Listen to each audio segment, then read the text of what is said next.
नमस्कार दोस्तों, स्वागत है विद्यार्थी 2.0 पर। आज आपके लिए एक और नए जीके जीएस का सेट प्रैक्टिस लेकर आ चुके हैं।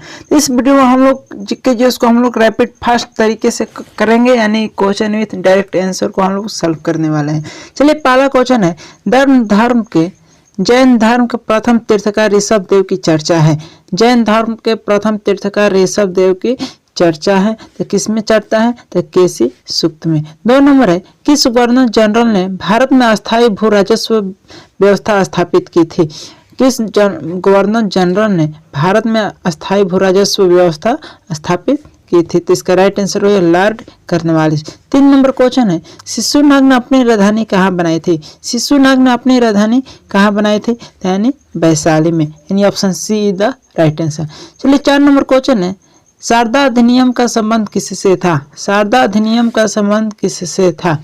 इसका राइट आंसर क्या होगा? भारतीय विवाह व्यवस्था थे। 5 नंबर क्वेश्चन है, न्यायपालिका का मुख्य कार्य क्या है? न्यायपालिका का मुख्य कार्य क्या है? कानून न्याय निर्णय करना। चलिए, 6 नंबर क्वेश्चन है, अनुच्छेद 352 के अंतर्गत लागू आपात स्थिति के दौरान निम्नलिखित में से कौन से संवैधानिक उपबंध निलंबित रहते हैं? इसका राइट आंसर क्या होगा? यानी 352 अनुच्छेद जब लागू होता है तो उसमें कौन से जो संवैधानिक उपबंध है वो क्या है? निलंबित रहते हैं। तो इसका राइट आंसर क्या है? मूल अधिकार क्या है? निलंबित रहते हैं। 7 नंबर क्वेश्चन है, दियारा भूमि से तात्पर्य है। दियारा भूमि से तात्पर्य है, इसका राइट आंसर क्या हो जाएगा? जलोढ़ का मैदान, यानी जलोढ़ मैदान। 8 नंबर क्वेश्चन है, नैनीताल झील किस राज्य में स्थित है? नैनीताल झील किस राज्य में स्थित है? तो यह जो है उत्तराखंड में स्थित है। 9 नंबर क्वेश्चन है, अफ्रीकी महाद्वीप में सबसे ऊंचा पर्वत कौन सा है? अफ्रीकी महाद्वीप में सबसे ऊंचा पर्वत कौन सा है? तो माउंट किलिमंजारो है। 10 नंबर क्वेश्चन है, प्राकृतिक कारणों से चट्टान का टूटना बिखरना खाली स्थान कहलाता है? प्राकृतिक कारणों से चट्टान का टूटना बिखरना क्या कहलाता है? तो इसका राइट आंसर है ऑप्शन है, यानी अनावृत होना कहलाता है। चलिए, 11 नंबर क्वेश्चन, निम्नलिखित में से कौन सी संयुक्त राष्ट्र की विशिष्ट एजेंसी नहीं है? संयुक्त राष्ट्र यानी यूएनओ की विशिष्ट एजेंसी कौन नहीं है? तो इसका राइट आंसर क्या है? ऑप्शन सी, अंतर्राष्ट्रीय दूरसंचार जो संघ है, यह क्या है? विशिष्ट एजेंसी नहीं है। 12 नंबर क्वेश्चन है, वित्तीय आपातकाल प्रथम बार कितने दिनों तक लगाया जाता है? वित्तीय आपातकाल जो है प्रथम बार कितने दिनों तक लगाया जाता है? तो कितने दिन तक? तो 2 माह तक सबसे पहले लगाया जाता है। चलिए, 13 नंबर क्वेश्चन है, खाली स्थान वह उपकरण है जिनका उपयोग मोटर गाड़ियों में दूरी मापने के लिए प्रयोग किया जाता है? तो दूरी मापने के लिए किनका प्रयोग किया जाता है? तो इसका राइट आंसर क्या होगा? ओडोमीटर। दूरी मापने के लिए किसका प्रयोग किया जाता है? तो ओडोमीटर का प्रयोग किया जाता है। ऑप्शन में ए में है, एक्सेलेरोमीटर का उपयोग किसके लिए किया जाता है? तो त्वरण मापने के लिए। स्पीडोमीटर किसके लिए माप किया जाता है? तो वाहनों की गति मापने के लिए। ओडोमीटर किसके लिए माप किया जाता है? वाहनों की दूरी मापने के लिए। और टैकोमीटर किसके लिए प्रयोग किया जाता है? तो वायुयान या मीटर तार की गति मापने के लिए। 14 नंबर क्वेश्चन है, औसत शक्ति निम्न में से किसके बराबर होती है? औसत शक्ति जो है निम्न में से किसके बराबर होती है? तो होती है प्रयुक्त कुल ऊर्जा बटे में कुल समय, यानी option D the right answer हो जाएगा। चलिए, 15 नंबर क्वेश्चन है, गतिज ऊर्जा किसके बराबर है? गतिज ऊर्जा किसके बराबर? यानी गतिज ऊर्जा का फार्मूला पूछ रहा है, तो गतिज ऊर्जा का फार्मूला होता है 1/2 mv²। वहीं पूछेगा स्थितिज ऊर्जा, तो mgh हो जाएगा। गतिज ऊर्जा पूछ रहा है, तो option A is the right answer. 16 number question है, किसी वस्तु का जड़त्व मापने की इकाई निम्न में से क्या है?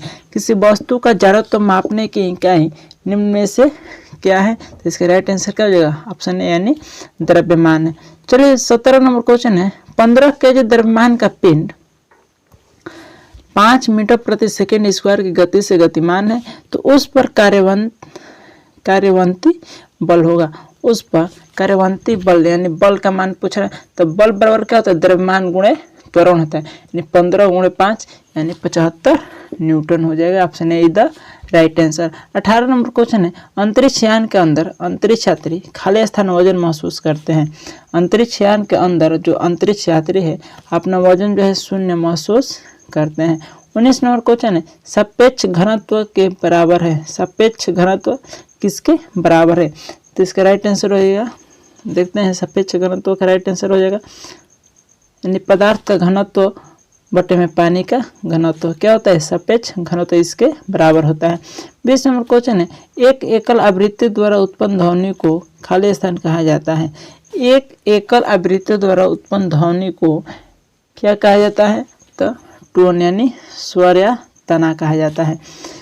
21 नंबर क्वेश्चन है, ध्वनि की दृढ़ता जो दोहरे प्रतिबिंब का परिणाम होती है उसे क्या कहा जाता है। 21 नंबर है, ध्वनि की दृढ़ता जो दोहरे प्रतिबिंब का परिणाम होती है उसे क्या कहा जाता है, उसे क्या कहते हैं, तो प्रतिध्वनि कहते हैं। 22 नंबर क्वेश्चन है, एक अवतल दर्पण के वक्रता केंद्र पर एक वस्तु रखी गई है, इसका प्रतिबिंब कहाँ बनेगा। एक अवतल दर्पण के वक्रता केंद्र पर एक वस्तु रखी गई है, तो उसका प्रतिबिंब कहाँ पर बनने वाला है, तो वक्रता केंद्र पर बनता है, यानी option D the right answer हो जाएगा। चलिए 23 नंबर क्वेश्चन है, 10 ओम प्रतिरोधक पर जब 140 वोल्ट का विभवांतर अनुप्रयुक्त होता है तो इससे होकर प्रवाहित होने वाली धारा की गणना कीजिए। इससे प्रवाहित होने वाली धारा की गणना कीजिए, यानी किसका मान पूछ रहा है, तो आई का मान पूछ रहा है। किसका मान पूछ रहा है, तो इसमें आई का मान पूछ रहा है ना, तो आई बराबर क्या होता है, भी बटे में आर होता है, यानी 140 बटे में 10 हो जाएगा, यानी 14 एम्पियर। ऑप्शन ए इधर राइट आंसर हो जाएगा। 24 नंबर क्वेश्चन है, CO2 के 10 मोल का द्रव्यमान कितना होता है। CO2 के 10 मोल का द्रव्यमान कितना होता है, तो इसका राइट आंसर क्या हो जाएगा, इसका राइट आंसर हो जाएगा ऑप्शन बी यानी 440। 10 मोल का द्रव्यमान पूछ रहा है, तो CO2 का सबसे पहले द्रव्यमान निकालेंगे 1 मोल का, तो कितना होता है 44, और 10 मोल का पूछा यानी 44 × 10 यानी 440 हो जाएगा। 25 नंबर क्वेश्चन है, एल्यूमिनियम परमाणु में इलेक्ट्रॉनों का सही वितरण कौन सा है।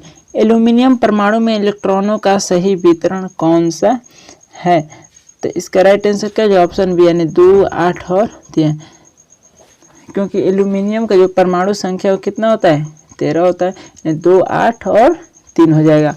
परमाणु क्रमांक जो है 13 होता है, देखिए एल्यूमिनियम क्या है, एक धात्विक तत्व है। चलिए आगे बढ़ते हैं 26 नंबर क्वेश्चन को। 26 नंबर क्वेश्चन है, खाली स्थान ऑक्साइड अम्लों के साथ साथ क्षारों के साथ भी अभिक्रिया करते हैं।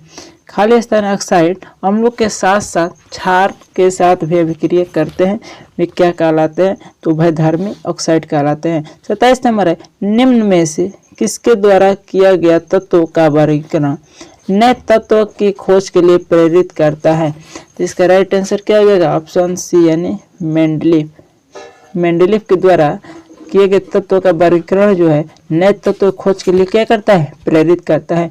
28 नंबर क्वेश्चन है, परमाणु संख्या 57 वाला तत्व संबंधित होता है।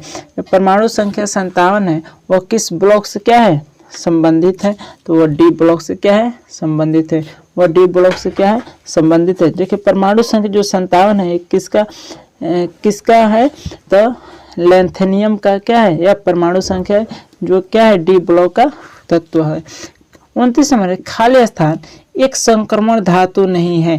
खाली स्थान एक संक्रमण धातु नहीं है, इसका राइट आंसर हो जाएगा ऑप्शन ए यानी NP। चलिए आगे देखते हैं 30 number question. 30 number question, LPG का मुख्य घटक क्या है।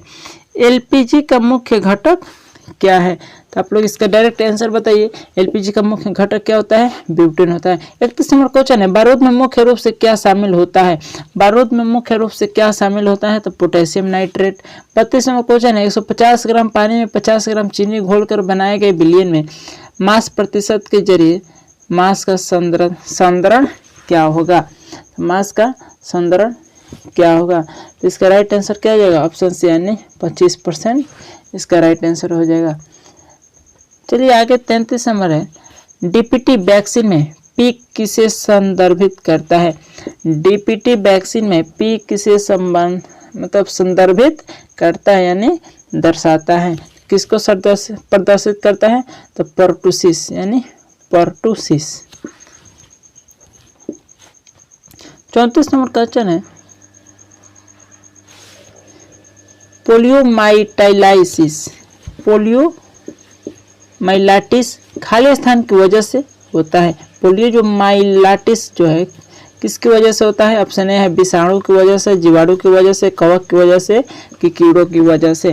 तो इसका राइट आंसर क्या हो जाएगा? Option A is the right answer, यानी विषाणु की वजह से होता है। 35वां क्वेश्चन, खाली स्थान पौधे में कोशिका वृद्धि और कोशिका विभेदीकरण को बढ़ावा देता है। तो इसका राइट आंसर हो जाएगा ऑप्शन ए यानी साइटोकाइनेटिक्स। चलिए 30 नंबर देखते हैं। कर निम्नलिखित का मिलान करना है। निम्नलिखित का क्या करना है? मिलान करना है। तो इसमें देखते हैं त्वचा को हम लोग क्या बोलेंगे? यानी एपिथेलियम ऊतक का बना होता है। त्वचा एपिथेलियम ऊतक यानी क्या जाएगा? ऑप्शन बी, यानी पहला का हो जाएगा बी। इनमें ढूंढते हैं कि किसमें ऑप्शन है, तो ऑप्शन सी है और ऑप्शन डी है। अब देखो उपास्थि जो है, उपास्थि क्या है? जोड़ों की सतह, जोड़ों की क्या है? एक सतह, यानी 2 का क्या हो जाएगा? डी। तो पहला का बी हो गया, 2 का डी। कंकालीय मांसपेशियां, कंकालीय जो मांसपेशियां हैं स्टेरॉयड मांसपेशियां हैं। क्या है? स्टेरॉयड मांसपेशियां, यानी 3 का सी। तो इसमें देखते हैं 3 का सी इसमें है, ऑप्शन सी में। तो option see the right answer हो जाएगा। चलिए आगे क्वेश्चन 37 नंबर, इनमें से कौन सा जानवर आम तौर पर ठंडे क्षेत्रों में पाया जाता है? इनमें से कौन सा जानवर जो आम तौर पर ठंडे क्षेत्रों में पाया जाता है? तो क्या हो जाएगा? ध्रुवीय भालू। 38 नंबर है, राष्ट्रीय युवा दिवस कब मनाया जाता है? राष्ट्रीय युवा दिवस कब मनाया जाता है?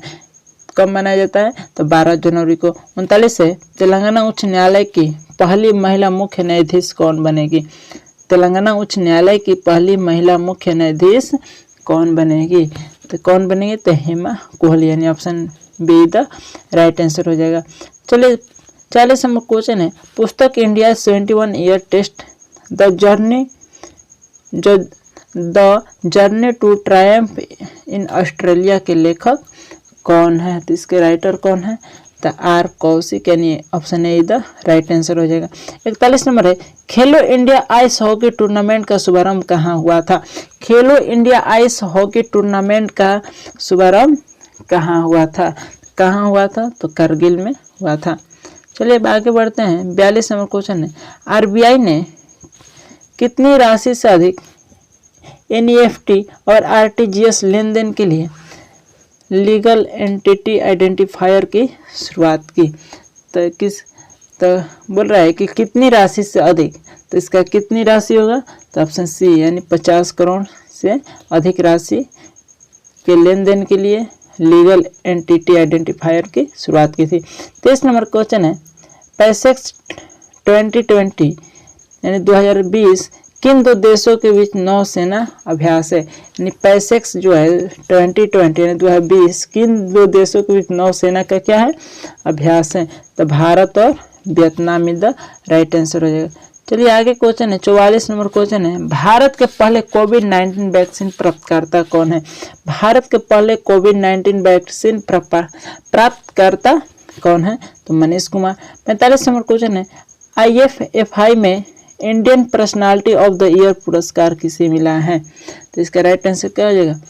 विश्वजीत चटर्जी। आई होप आप लोग को यह क्वेश्चन बहुत ही बढ़िया लगा होगा। तो वीडियो को लाइक करें, चैनल को सब्सक्राइब करें। फिर मिलेंगे नेक्स्ट जीके जीएस के सेट प्रैक्टिस में। तो जय हिंद, जय भारत।